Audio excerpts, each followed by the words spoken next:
ॐ भूर्भुवः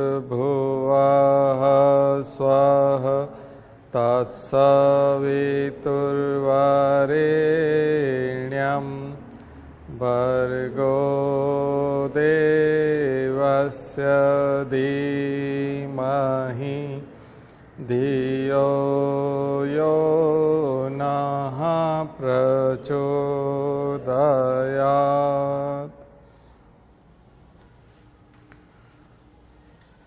तो अभी जो आप लोग तैयारी शुरू कर रहे हैं, कुछ नए लोग हैं और बहुत सारे पुराने लोग भी हैं जिनने अभी करीब 1 साल हो गए हैं, किसी को 2 साल हो गए हैं, किसी को 3 साल।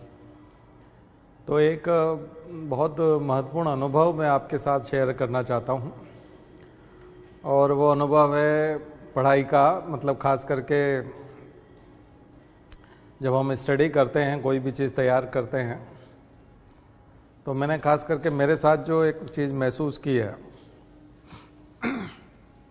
कि जैसे मैं तैरना सीख रहा था, जब स्विमिंग सीख रहा था, हम लोगों ने तो गांव में तालाब, नदी और कुएं में तैरना सीखा था, स्विमिंग पूल में नहीं सीखा था। तो तैरना सीखा था तो जैसे कभी गर्मी की छुट्टियां हैं या बारिश के दिन हैं या ऐसे कभी तैर लेते थे, फिर बाद में 1-2 महीने 3 महीने का गैप हो जाता था।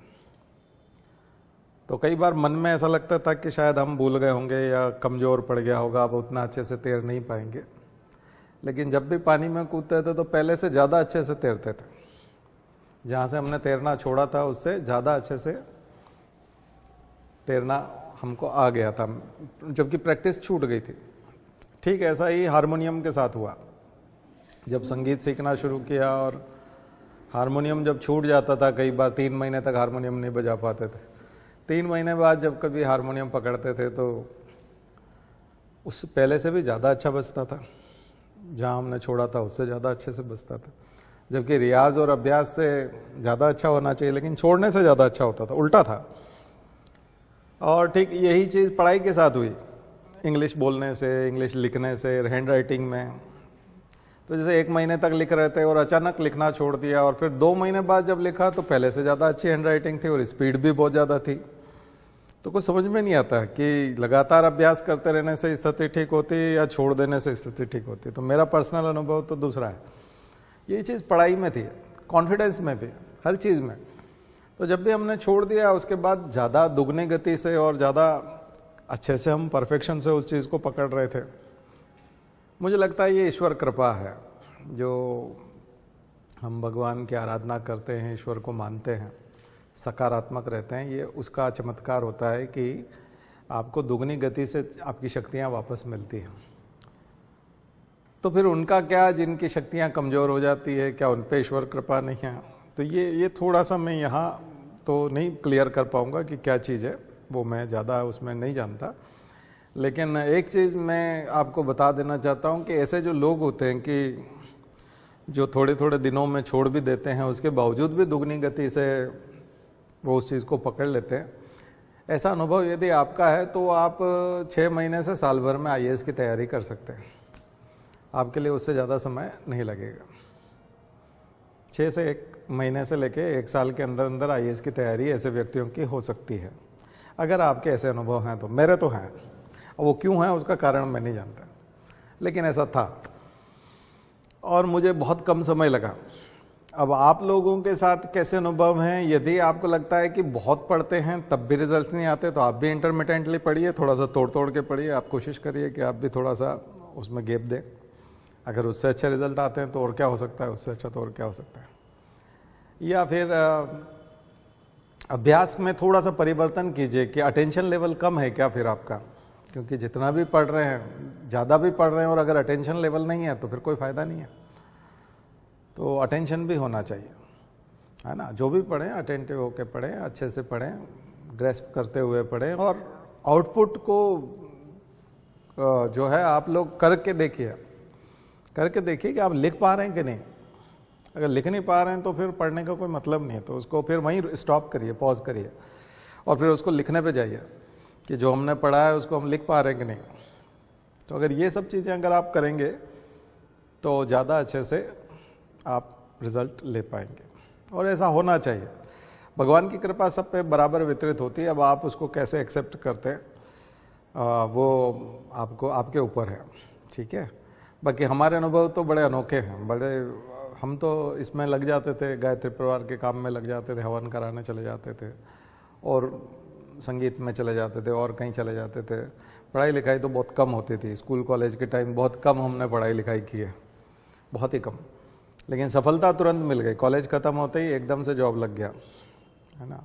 21 में भी लग गया था, 22 में भी लग गया था, 23 में भी लग गया था, लगभग हर साल जॉब मिलते रहे और खूब पढ़ते रहे और जॉब भी निकालते रहे। पर उससे पहले बहुत ज़्यादा पढ़ाकू नहीं थे।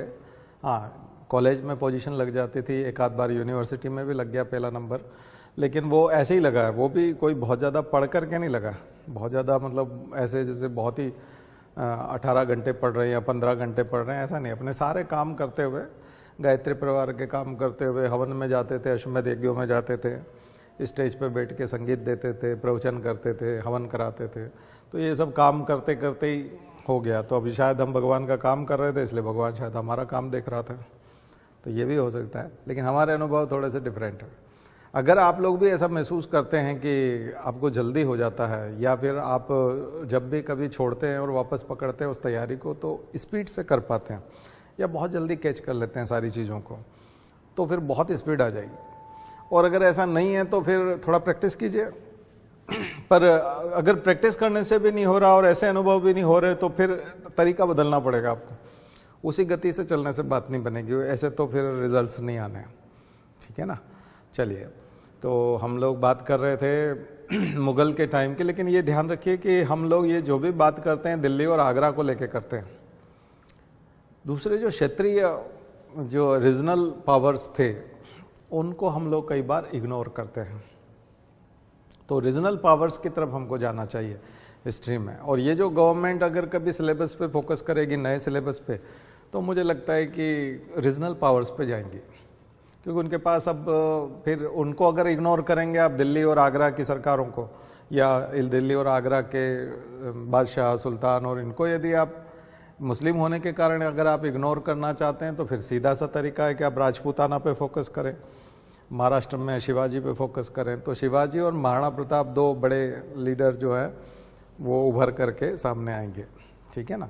लेकिन इनको उभारने से पहले आपको पूरा क्षेत्र का मंथन देखना पड़ेगा।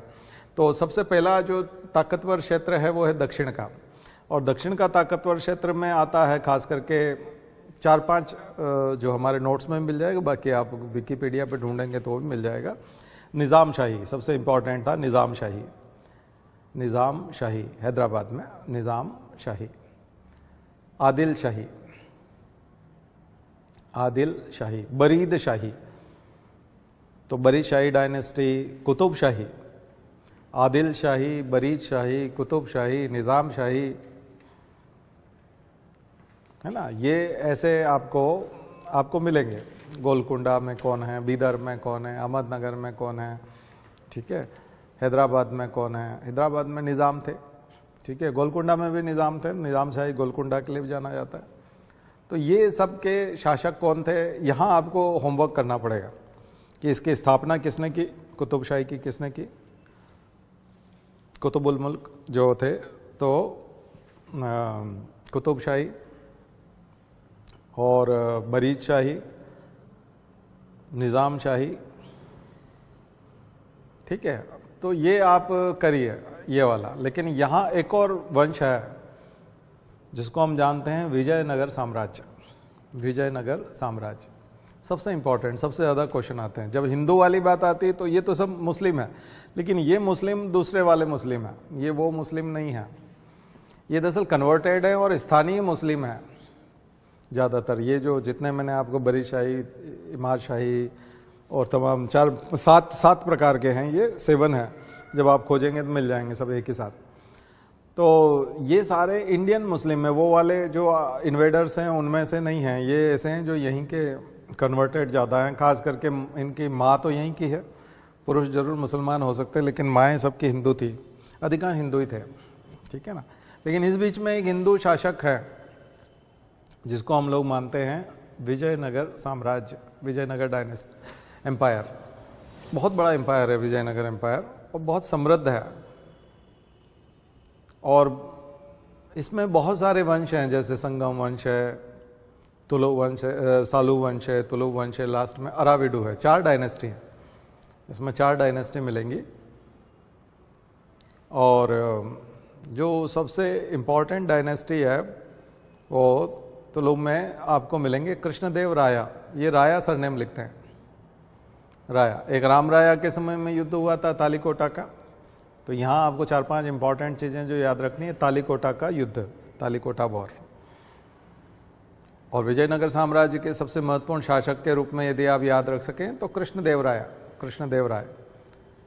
ठीक है, हम शिवाजी को सामने लेके आए और महाराणा प्रताप की तरफ चलें, उससे पहले कृष्णदेव राय। तो अब जब कभी भी आप क्वेश्चंस देखेंगे तो ज़्यादा क्वेश्चंस आपको कृष्णदेव राय, महाराणा प्रताप और शिवाजी, इन 3 से सबसे ज़्यादा क्वेश्चंस मिलेंगे इस जगह पे। जबकि इधर मुगल हैं, लेकिन यहाँ पर क्षेत्रीय शक्तियों के रूप में आपको इन 3 का ज़्यादा मिलेगा। बाकी आप जैसे बंगाल में जाएंगे और बिहार, उड़ीसा, सबको मिला के बंगाली कहते थे। बंगाल में जाएंगे और कहीं जाएंगे तो सब जगह मुस्लिम शासन है, लंबे समय तक मुस्लिम ही थे, है ना। वो जो खलजी बख्तियार खलजी था, जिसने नालंदा और विक्रमशिला जलाया था और काफ़ी दिनों तक लपटें उठती रही थी लाइब्रेरी की, तो वो सब जो है वहाँ पर अपना शासन स्थापित कर चुके थे। और कहाँ कहाँ क्या था। लेकिन सबसे इम्पॉर्टेंट क्वेश्चंस जो आते हैं परीक्षा में वो इन 3 लोगों से आते हैं, शिवाजी से, महाराणा प्रताप से और कृष्णदेव राय से। तो हम यहाँ चूँकि बहुत कम समय में कोर्स करते हैं और अधिकांश प्रश्न इनमें से आ भी जाते हैं। तो अब यहाँ क्वेश्चन कैसे आएंगे। एक तो पर्सनालिटी, व्यक्तित्व, जितने व्यक्तित्व हैं, जिनके नाम हैं, जो भी कोई महान व्यक्ति है, राजा है, उसके साथ और भी कुछ लोग जुड़े हैं। अकेला नहीं होता कभी भी, महान व्यक्ति कभी भी अकेला नहीं आएगा। महान व्यक्ति वो इसीलिए है कि उसके साथ कम से कम 8-10 और महान लोग हैं, तो आपको उन लोगों को जोड़ना है। ठीक है, तो जैसे खास करके कृष्णदेव राय की जब बात करें तो तेनाली रामा भी आता है, उनके दरबार में तेनाली राम है। फिर विदेशी यात्री निकोलो कॉन्टी और वो सब विदेशी यात्री जो उनका वर्णन करते हैं, उनका नाम भी आएगा। क्योंकि कोई भी व्यक्ति महान है, उसको महान बताने वाले उसके दरबार के लोग भी हैं, जो उसके दरबार में लिखते हैं और कविताएं लिखते हैं, उनके ऊपर कहानियां लिखते हैं, उनकी जीवन कथा लिखते हैं। फिर उन्हीं के समय में कोई महत्वपूर्ण विदेशी यात्री आता है और उनके बारे में लिख के जाता है, तभी तो हम उसको महान कह पाते हैं। ग्रेट तभी बनता है ना कोई व्यक्ति, उसके बारे में बताएगा कौन। तो उन 8-10 लोगों को आपको जानना होगा। एक तो कृष्णदेव राय का या विजयनगर साम्राज्य का नोट्स बनाते समय में पांच चीज़ें आप लिखे, इंपॉर्टेंट 5 चीज़ें। पहला पर्सनालिटी खुद की भी, उसकी खुद का भी व्यक्तित्व और उससे जुड़े हुए और भी व्यक्ति, पर्सन्स, उनकी पर्सनालिटी। दूसरा प्लेस का बहुत इंपॉर्टेंस है। अगर कोई सक्सेसफुल है तो उसकी प्लेस की वजह से है। यूनिक जगह होती है क्योंकि उस पर अटैक नहीं होता, उसको कोई आसानी से हरा नहीं पाता। यानी फोर्टिफिकेशन है, अच्छा खासा किला वगैरह बनाया हुआ है और सुरक्षित जगह, तभी तो वो लंबे समय तक शासन कर पाएगा और महान लोगों को पेट्रोनेज भी दे पाएगा अपने। या नहीं तो पेट्रोनेज नहीं देगा तो फिर उसके बारे में लिखेगा कौन। और कहानियाँ 1-2 दिन में तो बनती नहीं, लंबे समय तक शासन करते हैं तो कहानियाँ बनती है। एक चीज़ तो प्लेस कैसा है, लोकेशन, और फिर उस समय का आर्किटेक्चर, क्योंकि इतने लंबे समय तक रहेगा तो कुछ न कुछ बनाएगा। मंदिर बनाएगा, पूजा पाठ किसका करता है, मंदिर कैसा बनाता है, मंदिर का डिज़ाइन कैसा है। और तीसरा है लिटरेचर, जो हम लोग हर जगह बात कर रहे थे, आर्किटेक्चर एंड लिटरेचर। तो अमुक्त माल्यदम लिखा है, खुद कृष्णदेव राय ने अमुक्त माल्यदम लिखा है। और उसके अलावा संस्कृत में और भी चीज़ें हैं। ठीक है, और फिर कुछ इवेंट्स होते हैं, जैसे खास करके वॉर होती है या और कुछ घटनाएं होती हैं उनकी ज़िंदगी की, तो कुछ इवेंट्स, घटनाएं। तो ये 4-5 चीज़ें जो है ये आपको तैयार करनी होगी कृष्णदेव राय को तैयार करने के लिए, और ख़ास करके विजयनगर एम्पायर को पूरा करने के लिए। तो इसका नोट्स बनाइए, एक पेज में भी अगर आपने नोट्स बना लिया विजयनगर एम्पायर का, तो आधा पेज आप कृष्णदेव राय को दे सकते हैं, कृष्णदेव राय, ठीक है, बहुत इंपॉर्टेंट। अब मेंस के हिसाब से तो मैंने बता दिया कि यहाँ इतना इंपॉर्टेंट नहीं है, लेकिन प्रीलिम्स के हिसाब से और कल्चर के हिसाब से, कल्चर में कहीं ना कहीं इस व्यक्ति का नाम लेकर के आ सकता है कि इसका नगर नियोजन कैसा था या टाउन प्लानिंग कैसा था। इनका टाउन प्लानिंग की तारीफ हुई है कि ऐसा टाउन प्लानिंग दुनिया में और कहीं नहीं था, इतना बढ़िया टाउन प्लानिंग था, इतने अच्छे से नगर बनाया हुआ था, बहुत सुंदर नगर था, बहुत बड़ा नगर था, ऐसा कहीं सिटी थी नहीं उस ज़माने में। यानी जो यात्री आते थे वो देखते थे कि हम दुनिया में इतनी जगह घूम के आए, ऐसी सिटी नहीं देखी हमने, ऐसी जगह नहीं देखी। और फिर सोसाइटी, लोग बड़े शांत हैं, मिलजुल करके रहते हैं, मनोरंजन होता है, थिएटर होता है, नाटक चलते हैं, और धर्म है, धार्मिक गतिविधियां होती है। तो ये सारी चीज़ें जो है ये आपको उसमें पढ़ के एक सीन तो बनाना पड़ेगा, और इन सब के लिए भारत एक खोज आपको मदद करेगा। भारत एक खोज सीरियल देखिए पूरा, सारे एपिसोड्स 53 हैं, कितने 47 है, हाँ जो भी है 53 47 जो भी है, सारे एपिसोड देखिए, एक नहीं 2 3 3 बार देखिए, ठीक है ना। आपका काफ़ी 10% यूपीएससी की तैयारी हो जाएगी केवल भारत एक खोज। इंडिया को समझ पाएंगे आप। भारत एक खोज का मतलब डिस्कवरी ऑफ इंडिया, भारत को खोज रहे हैं, भारत को खोज रहे हैं मतलब उसका इतिहास भी, उसकी ज्योग्राफी भी देख रहे हैं, उसकी सोसाइटी भी देख रहे हैं, उसका कल्चर भी देख रहे हैं, बहुत कुछ है उसमें। केवल आप देखिए, ध्यान से देखिए, इधर पढ़ते जाइए उधर देखते जाइए, एक आध बार 2 3 बार पढ़ लीजिए पूरे को, फिर 2 3 बार उसको देख लीजिए, तो एक दूसरे के साथ जोड़ के वो देखेंगे तो आपको फिर समझ में आएगा कि इंडिया क्या है, ठीक है ना। ये मैं मतलब महसूस ही कर सकते हैं, मैंने चूंकि देखा है, मैंने महसूस किया, तो मैं आपको बता नहीं सकता कि उसका क्या फ़ायदा। वो एग्ज़ाम में समझ में आता है, एग्ज़ाम में आपको एकदम याद आएगा कि ये क्यों कहा गया था। कई लोग इन सब चीज़ों को इग्नोर करते हैं, ठीक है ना। आप एनसीईआरटी में भी कर सकते हैं, एनसीईआरटी भी अच्छी चीज़ है, एनसीईआरटी भी अच्छी चीज़ है, उसमें कोई दिक्कत नहीं है। लेकिन एनसीईआरटी मसालों की दुकान है एक तरह से, जैसे आटा चक्की पे जो आटे रखे हुए होते हैं, अलग अलग तरह का फ्लोर होता है वो, और मसालों की दुकान पे जो मसाले रखे होते हैं वो होता है। फिर आप जो पढ़ाई करते हैं वो ऐसा है जैसे टेबल पे बैठ के खाना खा रहे हैं, तो आपको टेस्ट आ रहा है। और जब आप भारत एक खोज देखते हैं तब ऐसा लगता है जैसे आप किचन में खड़े हैं और प्रोसीजर देख रहे हैं कि बना कैसे है। कुछ बात समझ में आ रही है? तो इसलिए वो एक्सपीरियंस बिल्कुल डिफरेंट है। एग्जाम में आपको खाना नहीं है, आपको बना के देना है, खाने की एग्जाम नहीं है। कई लोग पढ़ते रहते हैं, लिखने की एग्जाम है, लिखना है। ये बहुत गलत फहमी है। सिनेमा में भी किसी को आईएएस की तैयारी करते हुए दिखाया जाएगा, हीरो को या किसी को भी, कि ये कलेक्टर बनेंगे, अब ये लड़का बहुत आईएएस की तैयारी कर रहा, यूं बैठ के पढ़ रहा है, किताब खरीद के लाएगा, उसको पढ़ेगा। जबकि आईएएस की तैयारी करते हुए दिखाने का मतलब है लिखते हुए दिखाना, पढ़ते हुए नहीं। आईएएस की तैयारी क्या, किस चीज की तैयारी है? लिखने की तैयारी। और लिख रहा है और बिना रुके लिख रहा है और उसको लिखने में दिक्कत नहीं आ रही, तो वो आईएएस बन रहा है। तो फिर पढ़ेगा कब? जब वो लिख नहीं पाएगा। जब उसको लिखने में दिक्कत आएगी तो लिखने के लिए पढ़ेगा। कुछ बात समझ में आ रही है? क्या करना है? लिखने के लिए पढ़ना है। एनसीईआरटी की जरूरत है तो डेफिनेटली एनसीईआरटी की, अगर किसी ने गरम मसाला ला रखा है, सारे मसाले कूट के एक डब्बे में भर रखे हैं और उसको डालने से सब्जी में स्वाद आ रहा है, तो अलग अलग डब्बों की जरूरत नहीं है। तो 6 से 12th की एनसीईआरटी की जरूरत तब है जब टेस्ट नहीं आ रहा है। बस कई लोग बोलते हैं कि उसको डालें क्या, एक डब्बे का मसाला भी आपने डाल दिया जिसमें सारे मसाले पीटे हुए हैं, वो भी डाल दिया, और फिर अलग अलग एक एक डब्बा लेके उसका भी मसाला, बहुत तीखी सब्जी हो जाएगी, बेकार हो जाएगा। तो क्या उसकी जरूरत नहीं? उसकी जरूरत है ना बाबा। अगर नहीं आ रहा है टेस्ट तो डालना है, डालना। हम कब मना कर रहे हैं कि उसकी जरूरत नहीं है? उसकी जरूरत है भी और नहीं भी है, ठीक है। नमक की जरूरत कब होती है?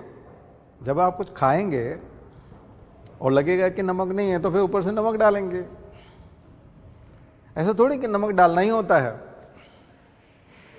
पहले से डला है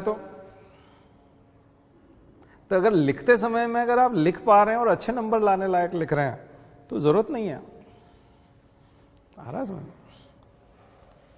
बार बार पढ़ते रहने से ऐसा है कि, या किताबें खरीदते रहने से ऐसा, मतलब बार बार पढ़ रहे हैं मतलब आप बार बार मेडिकल की दुकान पे जा रहे हैं, बार बार किराने की दुकान पे जा रहे हैं, बार बार सामान खरीद के लाए। बनाते कभी आप है ही नहीं, होटल में खाते हैं, लेकिन किराना हर महीना खरीद के लाते हैं और रोज होटल में खाते हैं। क्या?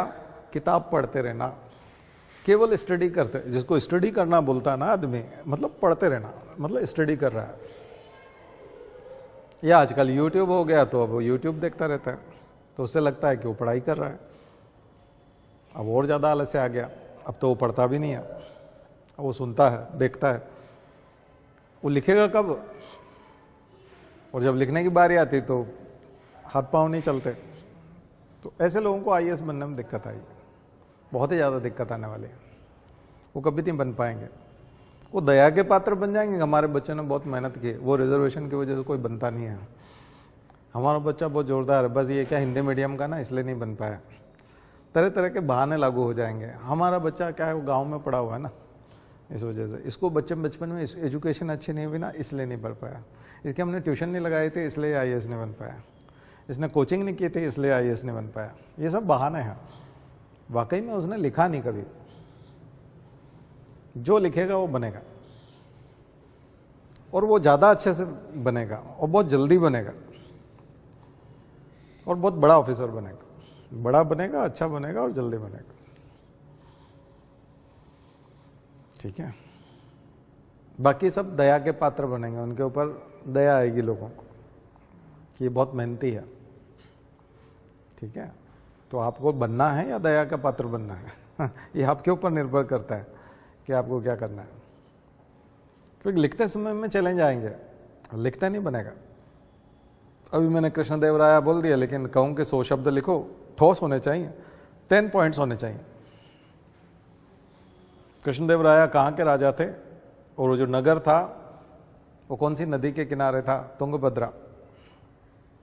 अभी वर्तमान में वो कौन से राज्य में पड़ता है वो? और ये सारा अगर आप लिख दोगे तो 1 पॉइंट हुआ। ऐसे 10 पॉइंट लिखना है, ऐसे ही सॉलिड, बकवास नहीं। बहुत अच्छे दिखते थे, सुंदर वस्त्र पहनते थे, उनके चित्र बड़े आकर्षक हैं, कुछ भी लिख देते हैं लोग। जब नहीं मिलता है तो फिर कुछ भी लिखते हैं। ठीक है? वैसा लिखना अगर आपने सीख लिया, 10 पॉइंट्स लिखना अगर आपने सीख लिया कृष्णदेवराया के बारे में, प्रीलिम्स में एक भी क्वेश्चन ऐसा नहीं होगा जो उन 10 पॉइंट से बाहर होगा, तो प्रीलिम्स हो जाएगा आप। इसलिए इसी की तैयारी होती है, लिखने की ही तैयारी होती है, मेंस की ही तैयारी होती है। और इंटरव्यू में उससे बाहर कृष्णदेवराय के बारे में कुछ नहीं पूछा जाएगा, तो आपकी इंटरव्यू की तैयारी हो गई, प्रीलिम्स की तैयारी हो गई। और परीक्षा में आ गया मेंस में, तो 10 पॉइंट्स आप तुरंत लिख दोगे, तो 10 में से 8 नंबर मिल जाएंगे, 7 नंबर मिल जाएंगे, तो मेंस निकल जाएगा। तो प्री निकल गया, मेंस निकल गया, इंटरव्यू निकल गया। तो फिर करना क्या पड़ा? 10 पॉइंट्स। तो कई लोग क्या है, 2-3 साल तैयारी किताबें पढ़ते रहते हैं, चौथे साल लिखना शुरू करते हैं, 3 पॉइंट्स लिख पाते हैं, 7 पॉइंट नहीं लिख पाते। फिर समझते हैं कि पढ़ना तो ऐसे था, तो उसकी पढ़ाई अब शुरू हुई, 3 साल बाद शुरू हुई। अभी कुछ बच्चे, जब मैं मेंस का टेस्ट ले रहा था तो आके पूछ रहे थे, सर हमने अब तैयारी तो की नहीं और आप लिखवा रहे हैं। तो हमने कहा यही तो तैयारी है, कि तैयारी करना क्या है। तैयारी करना क्या है, यही तैयारी है। आपको ये तो पता चले कि पढ़ना क्या है। आप 3 साल पढ़ लेंगे, उसके बाद पता चलेगा कि पढ़ना तो ये था। तो टेस्ट पहले दीजिए। भारत में, पूरे इंडिया में टेस्ट का मतलब है कि जो यूनिट टीचर ने करा ली उस यूनिट का जाके टेस्ट देना है। और प्रेस्टीज पॉइंट बना लेते हैं बच्चे कि 10 में से 9 आना चाहिए, 8 आना चाहिए, 10 में से 10 आना चाहिए, गुड मिलना चाहिए एग्जाम। टीचर गुड लिख दे, ऐसी स्थिति हो तो ही टेस्ट है। और उसका मतलब है कि पहले पूरा रट लो, तो वो स्कूल के एग्जाम तक तो ठीक है, क्योंकि उसमें यूनिट में से ही क्वेश्चन आते हैं। लेकिन सिविल सर्विसेज की तैयारी तो बहुत वास्ट है, तो कहाँ से क्या पढ़ना है ये तो आपको पता ही नहीं है, और वहाँ तो कुछ भी आता है। तो उसके लिए टेस्ट पहले देना पड़ता है। टेस्ट पहले दीजिए, प्री का टेस्ट भी पहले दीजिए, आपको पता चलेगा कि क्वेश्चन कैसे करते हैं। कई लोग एग्जाम बोले हम एक आध बार एग्जाम दे के देखना चाहते हैं, तो वो एग्जाम को टेस्ट क्यों बना रहे हो? एग्जाम तो आपका एक अटेम्प्ट है ना, वो तो अटेम्प्ट चला जाएगा आपका, एक अटेम्प्ट काउंट होगा ना वो तो, यूपीएससी में स्पेशली 4 बार दे सकते हैं, 5 बार दे सकते हैं, 6 बार दे सकते हैं, तो अटेम्प्ट तो चला गया आपका। और 2 आपने फालतू बिगाड़ दिए तो बाद में लास्ट अटेम्प्ट में जाके आईआरएस बने और अब आपकी पूरी तैयारी है, अब आपको समझ में आ गया आईएएस कैसे बनते हैं, लेकिन आपके पास अटेम्प्ट नहीं है, तो आप आईएएस नहीं बन पाएंगे। जो भी जॉब मिलेगी उसी में रहना पड़ेगा। या इंटरव्यू में जाके लुढ़क गए और आपको समझ में आ गया करे तैयारी तो ऐसे करते हैं, लेकिन अटेम्प्ट तो बचेगा नहीं। ढेरों लोग हैं ऐसे जिनको समझ में आ गया, क्लियर आ गया, पहले पिता की बात नहीं मानते थे, आवारागर्दी करते थे, दोस्त के साथ खड़े रहते थे, चाय की दुकान पे सिगरेट फूंकते थे, शाम को दारू। पिताजी ने पैसे दे रखे हैं, भोपाल में टाइम पास किया, इंदौर में टाइम पास किया, दिल्ली में टाइम पास किया, और लास्ट में जब 2 अटेम्प्ट बचे, उसके पहले पिताजी गुजर गए कैंसर से। रियल घटना बता रहा हूं।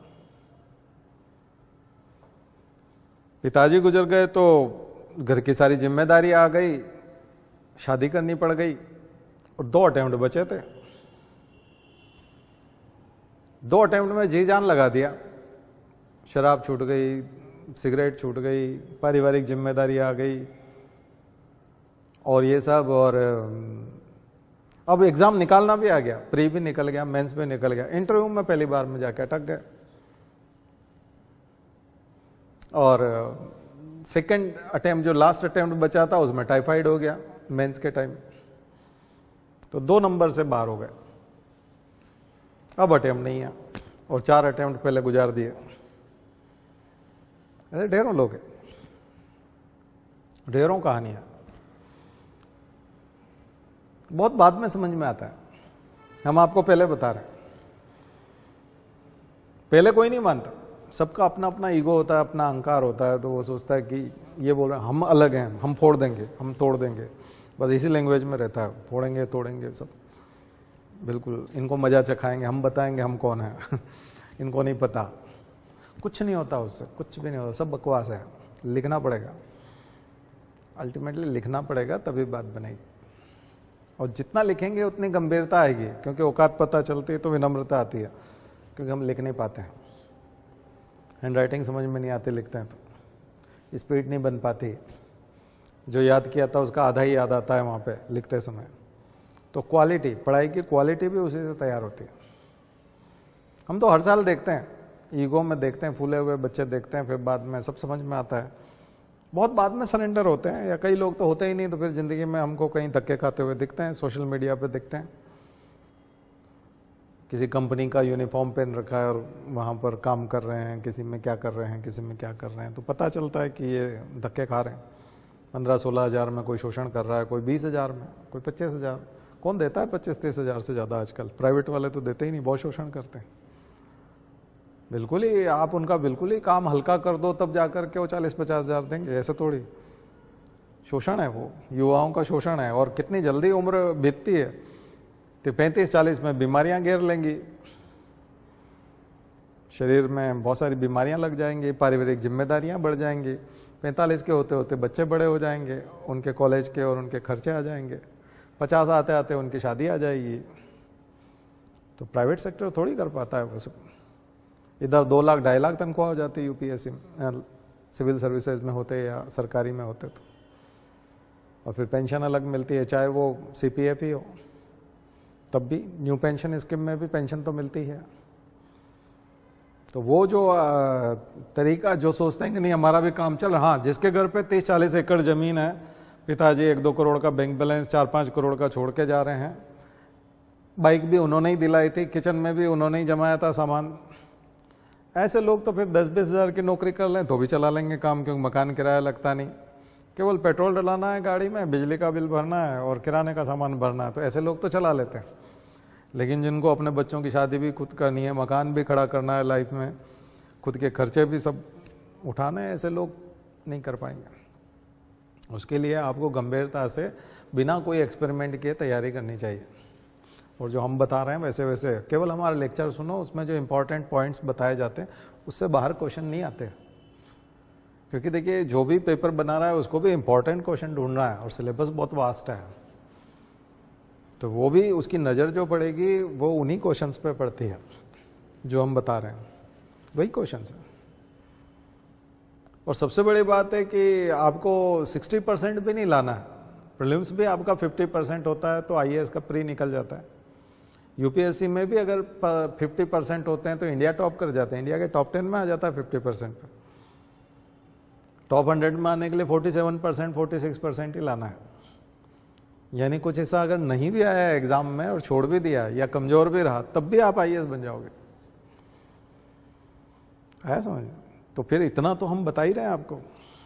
उसके बहुत ज़्यादा कोचिंग भी करने से, अगर कोई कोचिंग में रोज आपको 4-5 घंटा बता रहा है और 4-5 घंटे में पूरा बम्बार्डमेंट है, बहुत ज़्यादा चीज़ें, सूचनाएं इतनी बम्बारी कर दी उसने आपके ऊपर सूचनाओं की, आप याद तो रख ही नहीं पाओगे, आप कुछ भी नहीं कर सकते उसको। तो हम बता रहे हैं उतना भी कर लिया तो पर्याप्त है, पूरे सप्ताह में अगर होमवर्क कर लिया तब भी पर्याप्त है। लेकिन यहाँ व्यक्ति उसको तैयार करने के बजाय इसी बात पे शंका करता रहता है कि एक सप्ताह में इतना सा होने से क्या होगा, इनके गाइडेंस में ये फ्री बता रहे हैं, यहाँ खड़े होकर के बोर्ड पे तो कुछ लिखते नहीं, इससे कोई आईएएस बनते हैं क्या। मतलब हमारी कमियां ढूंढने में, हमको गाली देने में, या इससे कुछ होगा नहीं, इस बात में ज़्यादा एनर्जी लगाते हैं उसके बजाय कि हम जो कहते हैं उसको मानने में। उल्टा है, हम जो कह रहे हैं उसको मान लोगे तो बन जाओगे, और हमारा अगर एनालिसिस करने में लगे रहोगे तो फिर उसमें कोई नहीं। हमारे पास एक्सपीरियंस है, वो हम आपको बता रहे हैं और वो काफ़ी है। आपको लगता कम है तो पुराने वीडियो देख लो, 600 से ज़्यादा है। वो इंडिया की किसी भी क्लास से भारी है, किसी भी कोई भी क्लास इतना फ्री कंटेंट नहीं दे पाएगी, है ना। कम से कम 1000 घंटे का कंटेंट है हमारे पास, 1000 आवर्स का। 1000 घंटे आप निकालो तो सही, 1000 घंटे मतलब किसको कहते हैं। 24 घंटे थोड़ी पढ़ पाता आदमी, 20 घंटा रोज, तो 1000 घंटे में मतलब कितने दिनों तक आप पढ़ते ही रहोगे। केवल हमारा अगर वो देखो तो, और अगर उसमें बताया गया उसका होमवर्क भी करना है तो उसके लिए कितने घंटे लगेंगे, ठीक है ना। 5-5 घंटे भी लगेंगे तो 1000 का 5000, 6000 घंटे तो हो ही गए, ठीक है ना। फिर आप देखो आप कितने जोरदार आदमी बनते हैं, आप लिख पाते हैं कि नहीं चीज़ों को। फिर पेपर आपको समझ, एक क्वेश्चन आपको ऐसा नहीं मिलेगा एग्जाम में जो उससे बाहर होगा, आप करिए। तो अभी मैंने साउथ में सबसे इंपॉर्टेंट चीज़ बताई, ये बाकी चीज़ें भी है इंपॉर्टेंट, लेकिन यहाँ पर इमारतें ज़्यादा इंपॉर्टेंट है। जैसे कि चार मीनार, हैदराबाद में चार मीनार है, किले हैं, गोलकुंडा का किला है ना, और भी बहुत सारे किले हैं जो उधर। यहाँ कुछ इंपॉर्टेंट पर्सनालिटी हैं जैसे चांद बीबी है, और ख़ास करके शिवाजी के फादर जो नौकरी करते हैं ऐसी रियासतों को, उनको समझिए, वो शिवाजी से जुड़ी हुई घटनाओं में आएंगे। और किले, साउथ में किले बहुत हैं, फोर्ट बहुत हैं, क्योंकि अकाल पड़ता था और बहुत ज़्यादा उपजाऊ ज़मीन नहीं थी, और खेती की उपजाऊ ज़मीन नहीं होने से क्या है कि जो खाने पीने की थोड़ी बहुत सामग्री होती थी उसको लूट लेते थे। तो कुछ टैक्स के रूप में लूटते थे और कुछ जो है वो वैसे ही राजा अपना छीन लेता था या लुटेरे लूट लेते थे। इसलिए किले बनाए जाते थे। किले बड़े इसलिए बनाए जाते थे ताकि अनाज का भी भंडारण कर सकें, लंबे समय तक अकाल पड़ता है किसी साल तो खाने की चीज़ें भी अंदर रख सकें, लोगों को भी छुपाया जा सके, और राजा या बादशाह सुल्तान जो भी लोकल है निज़ाम वगैरह वो सब उसमें रह सकें। इसलिए किले ज़्यादा बनाए जाते थे। किले हमेशा स्कार्सिटी वाले इलाकों में सबसे ज़्यादा किले बनते हैं, जहाँ सूखा है, जहाँ रेगिस्तान है। इसलिए आप देखोगे राजस्थान, राजपूताना किलों के लिए जाना जाता है, पूरा राजपूताना है ना, पूरा राजपूताना। जोधपुर, राव जोधा, वहाँ के जिन्होंने जोधपुर बसाया था उनका नाम था राव जोधा। राव बीका, बीकानेर। राव जैसल, जैसलमेर। तो जैसलमेर का किला, जोधपुर का किला, बीकानेर का किला, तो सबके किले का नाम किसके ऊपर है? संस्थापक के नाम पे। फाउंडर कौन है उस सिटी का? जोधपुर के लिए राव जोधा, राव बीका बीकानेर के लिए, राव जैसल जैसलमेर के लिए। तो जैसलमेर, जोधपुर, बीकानेर ये पूरा बॉर्डर है, बॉर्डर एरिया, पाकिस्तान का बॉर्डर एरिया जो हम अभी मानते हैं ना, रेगिस्तान वाला इलाका। खास करके जोधपुर वाला जो क्षेत्र है उसको मारवाड़ कहा जाता है, मारवाड़। मारवाड़ क्षेत्र, जिन लोगों को मारवाड़ी कहा जाता है ना, वो दुनिया भर में जा कर के बसे हैं, भारत के भी, खासकर चेन्नई, मुंबई, कोलकाता, सब जगह उधर नॉर्थ ईस्ट तक में मारवाड़ी मिलेंगे। ये सब क्या है कि रेगिस्तान था और वहाँ कुछ था नहीं, तो वो लोग दूर दूर तक व्यापार के लिए चले गए, वहीं जा कर के बस गए, तो मारवाड़ी लोग। एक क्षेत्र है जो मेवाड़ है, जो उदयपुर है, चित्तौड़गढ़ है, वो मेवाड़ कहलाता है। तो उदयपुर भी किला है, कुंभलगढ़ भी किला, ये पूरा मेवाड़ है। कुंभलगढ़, उदयपुर, राजसमंद, हल्दीघाटी, गोगुंदा और चित्तौड़गढ़, ये बहुत बहुत इम्पॉर्टेंट पार्ट है, क्योंकि एक बुक है कर्नल टॉड ने लिखी है, अनाल्स एंटिक्विटीज़ ऑफ राजस्थान। तो अनाल्स एंटिक्विटीज़ ऑफ राजस्थान जो बुक है वो पूरा हिस्ट्री है, राजस्थान का इतिहास है। और राजस्थान का इतिहास सबसे ज़्यादा व्यवस्थित तरीके से लिखा गया, बहुत अच्छे से लिखा गया। और जैन संतों ने भी अपने यहाँ लिखवाया, क्योंकि आप जानते हैं दिलवाड़ा में जैन मंदिर हैं, माउंट आबू में, और रणकपुर के जैन मंदिर हैं, और भी जैन जो संत थे उनको आश्रय मिला और जैन धर्म काफ़ी फला फूला, और इधर लोग बहुत घूमते थे। तो जैन जो मुनि थे वो लिखते थे, सूरी नाम से जो भी साहित्य मिलता है वो जैन साहित्य है। जो राइटर सूरी होते हैं, सूरी टाइटल होता है उसमें, जैन लेखक जो होते हैं उनका सूरी टाइटल होता है। तो पिछले बार भी क्वेश्चन था एक, तो हर साल एकाध क्वेश्चन इसमें से आता है, ठीक है ना, कि किताब किसने लिखी है। तो सूरी लिखे हैं, तो वो राजस्थान गुजरात की बॉर्डर वाला इलाका रहता है खास करके। तो ये राजाओं के बारे में भी लिखते थे, उनको जो पेट्रोनेज देते थे उन राजाओं के बारे में भी लिखा जाता था। रॉयल डायनेस्टीज के बारे में लिखा, आमेर का किला, आमेर, जिनका राजा फिर जय सिंह और मान सिंह और तमाम जो पहले के भी जो राजा हैं वो अकबर की शरण में चले गए थे। वहाँ उन्होंने क्या है कि जयपुर बहुत नज़दीक था, देखिए जयपुर बहुत नज़दीक था, और जयपुर इतना नज़दीक था कि दिल्ली से अगर किसी को भी राजपूताना पे हमला करना है तो जयपुर को रौंदते हुए आएगा। आपने देखा होगा कि सिकंदर जब आया था, अलेक्जेंडर, तो अफगानिस्तान के इलाकों में चाणक्य ने भी यही सलाह दी थी आम्बी को और पोरस को, और उनको खास करके। वो तो एक युद्ध में जीत भी गया था, लेकिन सलाह ये दी थी कि जब भी आंधी चलती है तो लेट जाना चाहिए, खास करके जहाँ पेड़ उखड़ रहे हों। तो जो पेड़ जो होते हैं जो झुक जाते हैं वो आंधी में बच जाते हैं, बाद में सीधे खड़े हो जाते हैं, क्योंकि आंधी तो निकल गई। और जो झुकते नहीं वो उखड़ जाते हैं। तो कई लोग आलोचना करते हैं राजपूतों की, खास करके इस संदर्भ में, कि वो अकबर के साथ समझौता कर लिया था उन्होंने, अपनी लड़कियां ब्याह दी थी मुगल शासकों को, और डरते थे। देखिए वो एक गेट है, राजस्थान में घुसने का गेट है। दिल्ली से आप राजस्थान में घुसेंगे तो वो गेट है, और वहीं पे यदि आप विरोध करने की कोशिश करेंगे तो सारी ताकत वहीं लगा देंगे, जबकि वो अकेली रियासत है, अकेला किला है, और वहाँ तो दूसरे राजा शासक आएंगे नहीं मदद के लिए। तो कई बार वो झुक जाते थे और उनके दरबार में मनसब धारण करके उनके दरबार में बैठ जाते थे, और अपनी राजकुमारियाँ उनके साथ शादी भी कर देते थे। तो ये जनता को बचाने का एक तरीका था, क्योंकि सामने वाला तो बिल्कुल आक्रमण करने पर आमादा है, और उसमें जो निर्दोष जनता है वो काटी जाएगी, मारी जाएगी, और न जाने कितनी महिलाओं का रेप होगा और उनको उठा लिया जाएगा, और वो बहुत सारी दिक्कतें पैदा हो जाएंगी। इसलिए मुझे लगता है कि उन शासकों ने उस समय में कुछ, जो चाणक्य ने समझाया था आम्बी को कि सिकंदर को आने दो, ये जाना चाहता। हालांकि चाणक्य पाटलिपुत्र से बदला लेना चाहते थे, इसलिए चाणक्य चाहते थे कि चंद्रगुप्त का साथ दे अलेक्जेंडर और गणानंद को ख़त्म करें, तो वो पाटलिपुत्र पटना तक पहुँचे। इस वजह से वो सबको विरोध करने के भी बोलते थे, लेकिन उन्होंने कुछ लोगों को सलाह भी दी कि आप कम से कम अभी सरेंडर कर जाइए। मुझे लगता है उसी नीति का पालन उस समय के राजपूत राजाओं ने कहीं किया, और यहाँ तक कि बहुत सारे राजपूत राजाओं ने सरेंडर किया।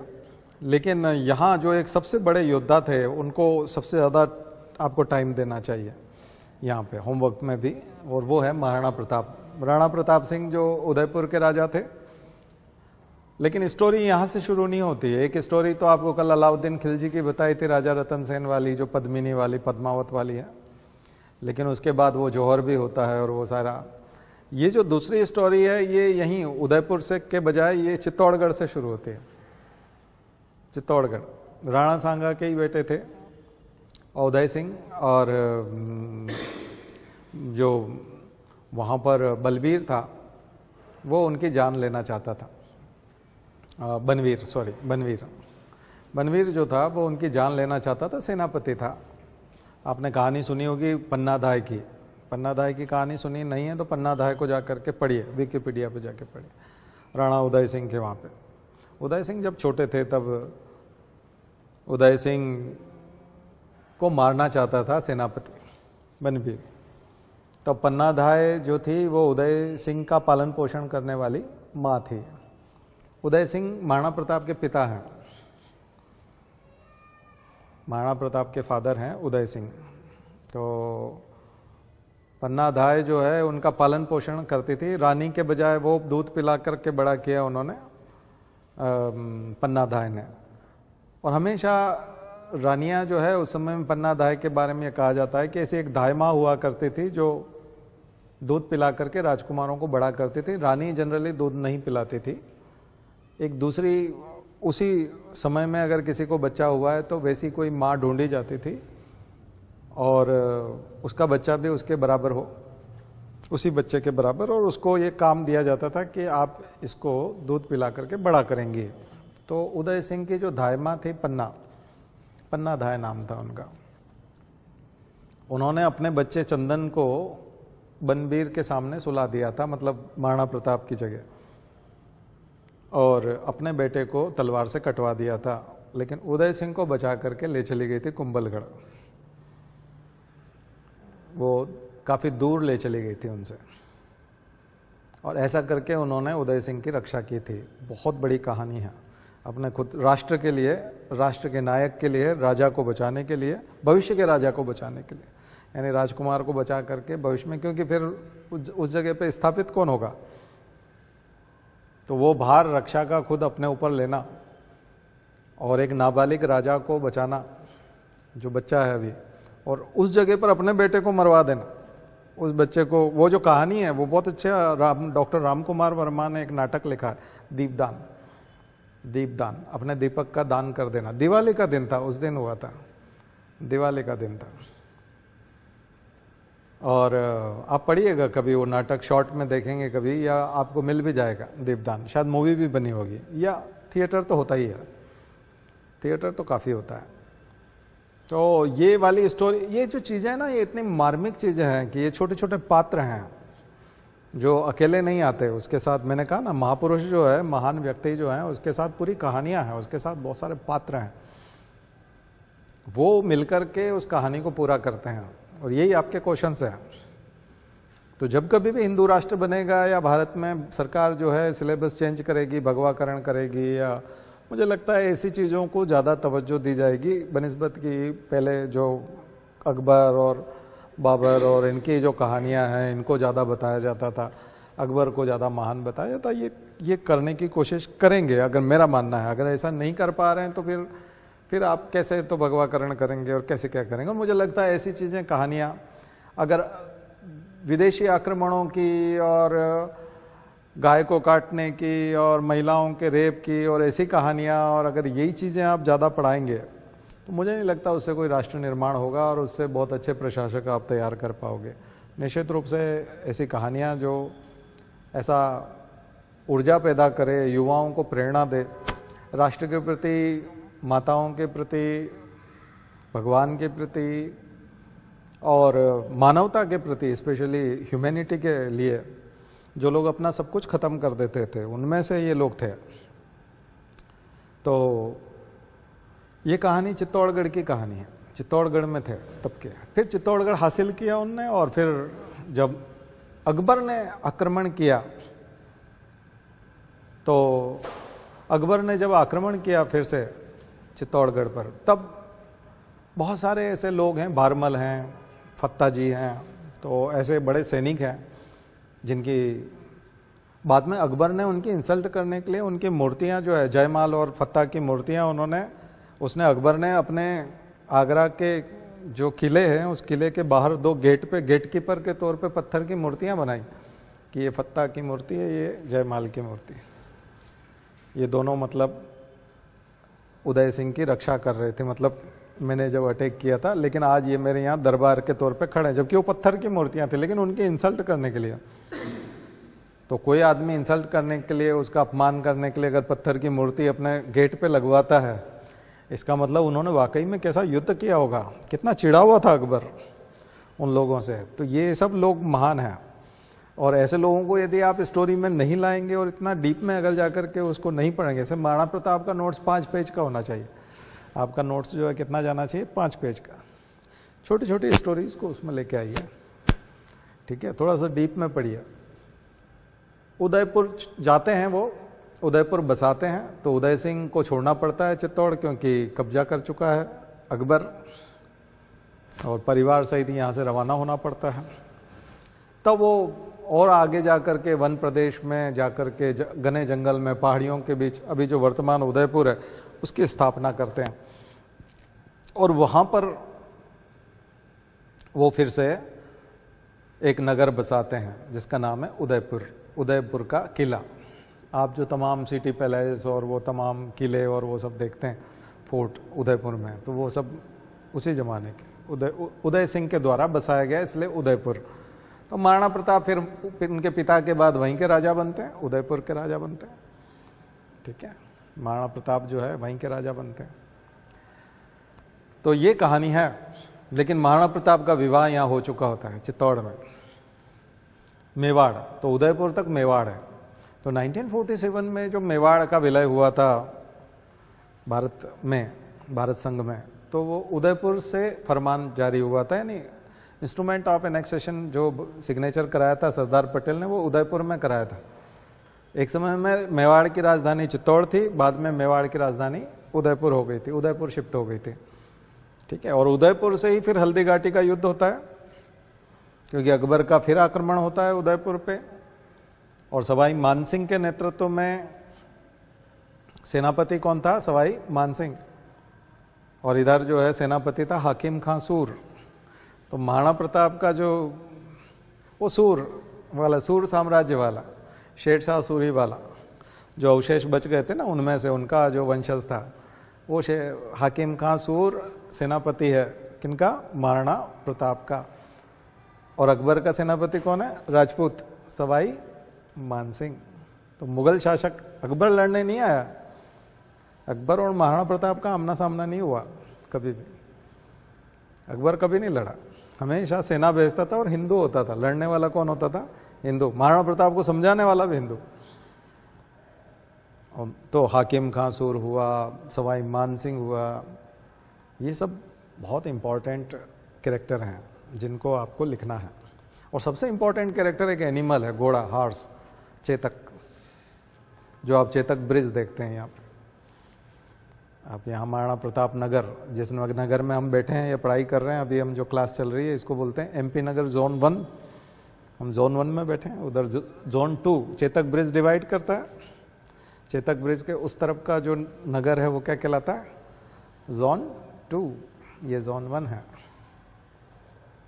तो चेतक ब्रिज, तो जब मैं फर्स्ट टाइम यहाँ आया था ना 2012 में, जब मैंने भोपाल में क्लासेस शुरू की और जब मैं ये सब देखता था, तो चूंकि मैं महाराणा प्रताप की सारी जगहों पर गया हूँ, वहाँ पर मैंने काफ़ी अच्छे से स्टडी की है। आर्कियोलॉजिकल सर्वे ऑफ इंडिया के जो बोर्ड लगे रहते हैं उन सबको भी बहुत डीप में पढ़ा, गाइड से काफ़ी कुछ सुना, हिस्ट्री की बुक्स में काफ़ी कुछ सुना, तो बहुत प्रभावित था मैं उस कैरेक्टर से। और जब मैं भोपाल में आया और सबसे पॉश इलाके में आया, और ये जो सबसे बिजनेस वाला इलाका है और सबसे ज़्यादा कह सकते हैं डेंस इलाका है, पॉपुलेटेड, मोस्ट पॉपुलेटेड, या यूँ कहें कि बिजनेस के हिसाब से काफ़ी डेंस है। तो जब सबसे इम्पोर्टेंट इलाके में आया, तो और यहाँ पे इसका सबसे बड़ा नगर भी कह सकते हैं, क्योंकि भोपाल में अगर सबसे बड़ा अगर लेंथ में पूरे एरिया में देखें तो एमपी नगर ही है। तो पहले एमपी नगर का मतलब जब हम लोग नहीं जानते थे, दूर से सुनते थे कि एमपी नगर भोपाल, तब ऐसा लगता था एमपी मतलब मध्य प्रदेश नगर होगा या ऐसा कुछ होगा। लेकिन यहाँ आकर के जब देखा कि इसका नाम महाराणा प्रताप नगर है, तो बड़ा वो हुआ, गौरव का भी शौर्य का भी एहसास होता है, बड़ा अच्छा लगता है कि जो हमारे आइकॉन हैं, हमारे देश के लिए फाइटर रहे हैं, वॉरियर रहे हैं, वो राष्ट्र रक्षा के लिए, हिंदुत्व की रक्षा के लिए उन्होंने कभी सिर नहीं झुकाया। तो जो भाव उनके अंदर था, उनके नाम पर ये क्षेत्र समर्पित है और ये इलाका समर्पित है। और खास करके चेतक की मूर्ति और महाप्रताप बैठे हैं चेतक पे, वो आपने चौराहे पे देखा होगा, ज्योति टाकीज के यहाँ पे, और ऊपर चढ़ते हैं तो चेतक ब्रिज, चेतक ब्रिज। और खास करके उसका नाम उदयपुर में चेतक बोलते हैं, हम यहाँ सही नाम लेते हैं चेतक ब्रिज। इंग्लिश में चाहे टी लिख देते हैं, लेकिन हर व्यक्ति चेतक ब्रिज ही बोलता है। और मैं वहाँ जब सुनता हूँ उदयपुर में जब लोगों से, चेतक सर्कल, चेतक सर्कल बहुत कम लोग बोलते हैं, चेतक सर्कल। हमने कहा ये ज़्यादा अंग्रेज हैं तो ये ज़्यादा, मुझे नहीं लगता कि महाराणा प्रताप उसको चेतक बोलते होंगे, वो चेतक ही बोलते होंगे, क्योंकि चेतक नाम हिंदी नाम है, सुहाना नाम है। चेतक में तो अंग्रेज की थोड़ा सा गंध आती है। तो कुछ राजस्थानी आदमी अच्छे से प्रोनाउंस नहीं करता, हम लोग ज़्यादा अच्छे से प्रोनाउंस करते हैं, तो हम लोग ज़्यादा सम्मान दे पाए। तो ये मध्य प्रदेश की राजधानी, ऐसा लगता था राजस्थान की राजधानी है भोपाल, ये मध्य प्रदेश की राजधानी है। मुझे नहीं लगता जयपुर उतना सम्मान दे पाया होगा, ठीक है, उतना उदयपुर भी शायद नहीं दे पाया, हम लोगों ने दिया मध्य प्रदेश में, बहुत अच्छा लगा। तो आप लोग भी समझिए उस कैरेक्टर को, चेतक। तो जब हम चेतक की समाधि पे गए थे तब हमने गीत की कुछ पंक्तियां बनाई थी, आपको सुनाते हैं। जागो मेरे चेतक ओ राणा की आंख के तारे, कह दो नहीं मौत से आज तुम हारे, कह दो आज देश से तुम नहीं मौत से हारे, शायद देश द्रोहियों को कुछ लाज इसी से आए, हों कितने बलवान विदेशी देश नहीं डर जाए, बात मनुष्यों की क्या पशुओं तक ने आन निभाई, तेरी हल्दी घाटी ने भारत की लाज बचाई। तो ये जो चेतक के बारे में पंक्तियां थी ना, कि वो पशु होकर के भी शायद मनुष्य ऐसा नहीं करते, इतनी राष्ट्रभक्ति आज मनुष्यों में नहीं है, देश के प्रति उतना प्रेम नहीं है जितना एक पशु में राष्ट्र के प्रति प्रेम था। तो ये जो कहानियां हैं इनमें एक एक चीज है, एक स्थान है, एक लिंग जी, एक लिंग जी, दो देव, एक चामुंडा माता है, चावंड स्थान है जो महाराणा प्रताप से जुड़ा हुआ स्थान है जिसका नाम है चावंड। और चावंड क्षेत्र घना जंगल है, और घने जंगल में महाराणा प्रताप का स्ट्रगल होता है, वहाँ पर चामुंडा माता की स्थापना है। तो वो चावंड स्थान जो है वो उनकी इष्ट देवी हैं, और इष्ट देवता हैं एकलिंग महादेव, भगवान शिव का स्थान है एकलिंग जी के नाम से। तो ये दो स्थान ऐसे महत्वपूर्ण स्थान हैं जो महाराणा प्रताप से जुड़े हुए हैं, जो धार्मिक स्थान है, जो आपको याद रखना चाहिए। एक और व्यक्ति को आपको याद रखना चाहिए जिसका नाम है भामाशाह, भामाशाह, जो बहुत ज़्यादा प्रसिद्ध हैं, खास करके राजस्थान में भामाशाह पुरस्कार, भामाशाह योजना कुछ भी चलती तो भामाशाह के नाम पे चलती है। तो क्या थे भामाशाह वो थे कि एक व्यापारी थे, धनिक थे, काफ़ी पैसे वाले थे, अमीर थे, उस समय के अडानी थे तो राजस्थान के। तो जब उनको लगा कि महाराणा प्रताप संकट में, उनको रीऑर्गेनाइज करना है, पूरा मिलिट्री ऑर्गेनाइजेशन पूरा टूट चुका है, सब कुछ खत्म हो गया है, दूसरे राजा महाराजे आसपास की रियासतें कोई सहयोग करने को तैयार नहीं है, तो ऐसे समय में भामाशाह आगे आए और उन्होंने अपनी संपत्ति चरणों में रख दी। क्योंकि ऐसी कहानियां हैं कि घास की रोटियां खाते थे और भीलों के हाथ की रोटियां खाते थे। भील जो ट्राइब होती थी, लेकिन उस समय के जो ट्राइब थे, राणा पुंजा, भीलवाड़ा आपने नाम सुना होगा राजस्थान में, तो वो राजा भील था, वहाँ का राजा भील था। जैसे आपने राजवाड़ा सुना है, इंदौर में राजवाड़ा होता है, तो मराठे लोग अपने रॉयल पैलेस को राजवाड़ा बोलते थे, वैसे जो भील राजा थे वो अपने रॉयल पैलेस को क्या बोलते थे, भीलवाड़ा, उसी पे नाम है वो शहर का नाम है भीलवाड़ा।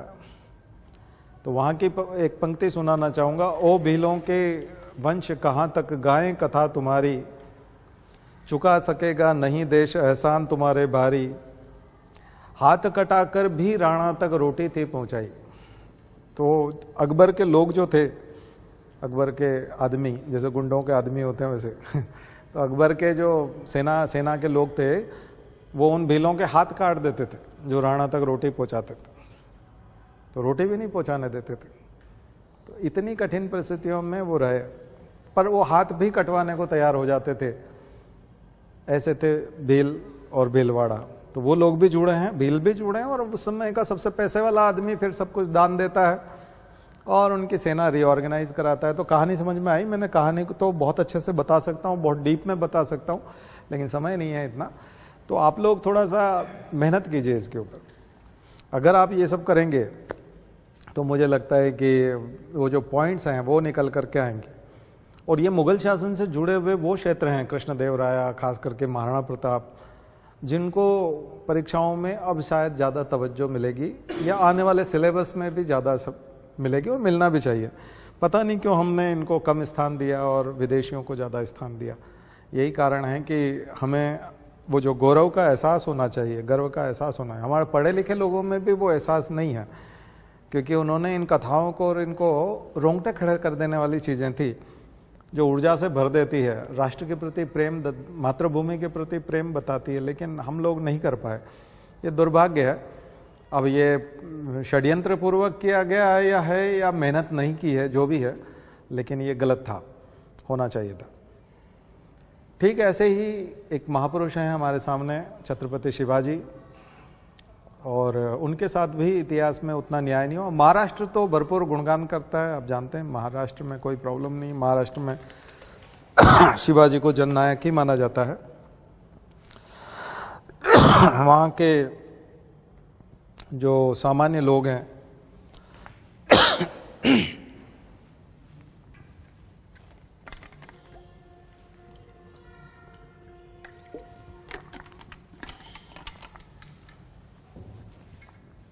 वहाँ के जो, अगर आप यूं कहें कि महाराष्ट्र को बच्चा बच्चा जो है शिवाजी को जानता है, बहुत गहराई से जानता है, और उनके बताए हुए रास्ते पे चलने की कोशिश भी करते हैं लोग। लेकिन वो ऐसे व्यक्ति थे जिन्होंने उस समय के जितने भी विदेशी शासक थे, हालांकि उनके सेना में भी, उनके साथ भी कुछ लोग थे जो मुस्लिम थे, जो उनको सपोर्ट करते थे, लेकिन अधिकांश, खास करके औरंगजेब ने उनको बहुत परेशान किया। उनकी ज़िंदगी में जो सबसे बड़ा विलेन है, अगर हीरो हम अगर माने शिवाजी को, तो औरंगजेब विलेन है। पूरी कहानी शिवाजी की यदि आप पढ़ेंगे, पूरा इतिहास बहुत अच्छे से पढ़िए, और ख़ास करके विकिपीडिया का ही सहारा मत लीजिए, इग्नू के नोट से पढ़िए, ई ज्ञान कोश पे जाइए, उस समय की हिस्ट्री ढूंढिए, मिडिवल हिस्ट्री वाला जो इतिहास है उसको निकालिए, और वहाँ से शिवाजी वाला चैप्टर तैयारी कीजिए। क्योंकि समय कम है तो मैं शिवाजी की ज़्यादा स्टोरी तो नहीं बता पाऊँगा, लेकिन अष्टप्रधान, उनके दरबार में रहने वाले अष्टप्रधानों को लिखना है। समर्थ गुरु रामदास, और समर्थ गुरु रामदास ने शिवा बावनी लिखा है, शिवा बावनी, और भी बहुत सारी चीज़ें लिखी है। समर्थ गुरु रामदास ने तैयार किया था शिवा को एक राष्ट्र भक्त के रूप में। उनकी सबसे बड़ी गुरु तो उनकी माई थी जीजाबाई, उसके बाद उनके तमाम किले प्राप्त करने वाले युद्ध, ठीक है, तो ये सारा करिए। और फिर फाइनली औरंगजेब के साथ कौन कौन सी उनकी मीटिंग्स हैं और कैसे क्या है उसको तैयार करिए। तो ऐसा करके, और उसके बाद अगर आप मराठों में ही अगर कोई देखना चाहते हैं तो सबसे इम्पोर्टेंट है बाजीराव फर्स्ट, जिनके ऊपर मूवी बनी है बाजीराव मस्तानी वाली। तो वो जो बाजीराव फर्स्ट हैं वो एक दूसरे नायक हैं। तो दो बड़े नायक हैं मराठों में, एक पहले छत्रपति शिवाजी महाराज और दूसरे बाजीराव फर्स्ट।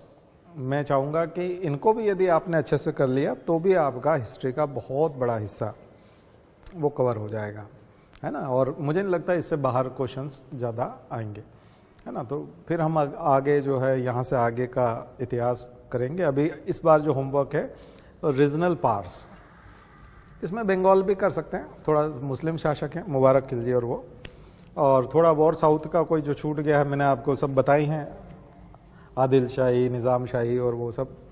इसके अलावा थोड़ा सा और इलाका है, हाड़ौती क्षेत्र है राजस्थान में, जो बूंदी, कोटा और सवाई माधोपुर वाला इलाका, इसको हाड़ौती बोलते हैं। हाड़ा क्षेत्र, हाड़ा राजा होते थे इसलिए उनको हाड़ौती क्षेत्र कहते हैं। ऊपर जोधपुर वाला और वो जो इलाका है जैसलमेर वाला, वो भाटी राजा है। तो सब जगह अलग अलग सरनेम मिलेंगे, कहीं परमार मिलेंगे, कहीं राठौर मिलेंगे। जोधपुर में राठौर हैं जो राष्ट्रकूट थे, ठीक है। तो अलग अलग जगह पर आपको अलग अलग कम्युनिटी के लोग मिलेंगे। मध्य प्रदेश में उस समय में एमपीपीएससी के हिसाब से थोड़ा बता देता हूँ। चंदेरी बहुत इंपॉर्टेंट जगह है।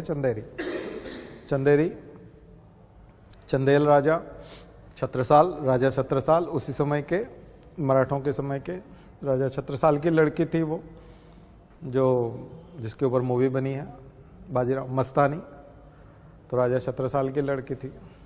हालांकि वो मुस्लिम महिला की लड़की थी, पिता तो छत्रसाल थे, तो सूफीज़म को फॉलो करते थे और बाजीराव से उसने शादी की थी, तो बाजीराव की दूसरी पत्नी। तो उसी पे पूरा मूवी बना था, लेकिन वो एक तरफा मूवी है, लव स्टोरी टाइप बना दिया, लेकिन हिस्ट्री है, हिस्ट्री बहुत शानदार है, ठीक है ना, बहुत गौरवशाली हिस्ट्री, पूरा महाराष्ट्र गर्व करता है उसके ऊपर। बट मध्य प्रदेश और महाराष्ट्र का ये संबंध। ठीक इसी समय में थोड़ा सा गुजरात का भी करिएगा, गुजरात का भी करिएगा। गुजरात में अहमदाबाद का भी नाम परिवर्तन अभी तक हुआ नहीं है। अहमद शाह ने अहमदाबाद बनाया था, अहमद शाह, ठीक है। और वहाँ बहुत सारे ऐसे स्थान हैं जो मुस्लिम शासक ही थे। और मध्य प्रदेश में ही और आए तो मांडू, बाज बहादुर और रानी रूपमती की कहानी, होशंग शाह जिसने होशंगाबाद बनाया, उसी ने मांडू, धार की राजधानी मांडू ले गया था। तो धार हिंदू शासक थे, परमार राजा हुआ करते थे। बाद में उनकी लड़ाई राणा कुंभा से होती रहती थी, चित्तौड़ और मांडू की लड़ाई होती रहती थी धार की। तो राणा कुंभा ने जब जीत लिया था तो मांडू, तो उन्होंने चित्तौड़ में विजय स्तंभ बनाया था, चित्तौड़गढ़ का जो विजय स्तंभ है, यानी दोनों मीनारें बनाते थे। तो इसने भी कहा कि मैं भी जीत गया, उसने भी मीनार खड़ी कर दी थी। तो ये बाज बहादुर की स्टोरी ये सब यहाँ है। तो रीजनल पार्ट्स में ये सब इम्पोर्टेंट जगह है, ठीक है। अगर इन सब को आप करेंगे तो आपका सिलेबस जो है ठीक ठाक चलेगा। अब मैं चूँकि यहाँ इतना बता सकता हूँ, आपका इंटरेस्ट जगा सकता हूँ, एरिया बता सकता हूँ, कहाँ से पढ़ना है ये बता सकता हूँ, बाकी स्टोरी आप कनेक्ट कीजिए, ठीक है। यहाँ रानी दुर्गावती को मत भूलिएगा। जब महाराणा प्रताप हैं, अकबर है, तब रानी दुर्गावती, जबलपुर, महाकौशल है ना, रानी दुर्गावती। तो मध्य प्रदेश में ये क्षेत्र हैं। चलिए, तो आज की बात यहीं समाप्त करते हैं। ओम द्यौ शांति अंतरिक्ष ग्वम शांति पृथ्वी शांतिरापः शांतिरौषधयः शांति वनस्पतयः शांतिर्विश्वे देवाः शांतिर्ब्रह्म शांति सर्वगम शांति शांतिरेव शांति सामा शांतिरेधि। ओम शांति शांति शांति सर्वारिष्टासु शांतिर्भवतु। बोले गायत्री माता की, परम पूज्य गुरुदेव की, परम वंदनीय माता जी की। हम सुधरेंगे, हम बदलेंगे, एक बनेंगे। जन्म जहाँ पर, अन्न जहाँ का, ज्ञान जहाँ से, वह है प्यारा। देश की रक्षा कौन करेगा? मानव मात्र, नर और नारी, जाति वंश सब भारत माता की, भारतीय संस्कृति की